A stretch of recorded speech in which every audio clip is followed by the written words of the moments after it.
You took out a full-page ad in major U.S. newspapers last year criticizing U.S. foreign policy. What would you do differently, Donald? I'd make our allies, forgetting about the enemies you can't talk to so easily, I'd make our allies pay their fair share.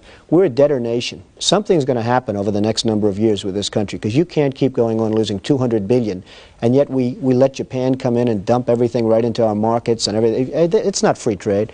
If you ever go to Japan right now and try to sell something, forget about it, Oprah. Just forget about it. It's almost impossible. They don't have laws against it. They just make it impossible. They come over here, they sell their cars, their VCRs, they knock the hell out of our companies. And, hey, I have tremendous respect for the Japanese people. I mean, you can respect somebody that's beating the hell out of you, but they are beating the hell out of this country. Kuwait, they live like kings. The poorest person in Kuwait, they live like kings. And yet they're not paying. We make it possible for them to sell their oil. Why aren't they paying us 25% of what they're making? It's a joke. This sounds like political, presidential talk to me. And I know people have talked to you about whether or not you want to run. Would you ever? Probably not.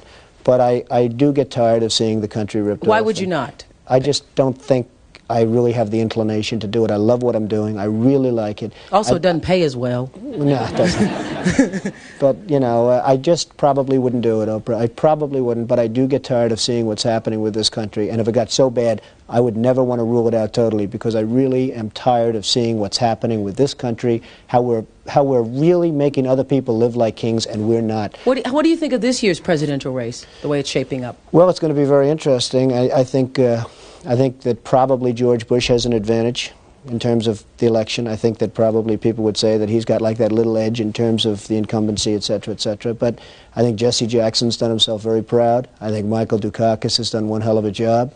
And George Bush has done a hell of a job. You know, they all went in there sort of as semi-underdogs, including George Bush, and they've all come out. I think people that are around all three of those candidates can be very proud of the jobs they've done. You've said, though, that if you did run for president, you believe you'd win. Well, I don't know. I think I'd win. I tell you what, I wouldn't go in to lose. I've never gone in to lose in my life. And if I did decide to do it, I think I'd be inclined, I would say that I would have a hell of a chance of winning, because I think people, I don't know how your audience feels, but I think people are tired of seeing the United States ripped off. And I can't promise you everything, but I can tell you one thing, this country would make one hell of a lot of money from those people that for 25 years have taken advantage. It wouldn't be the way it's been, believe me.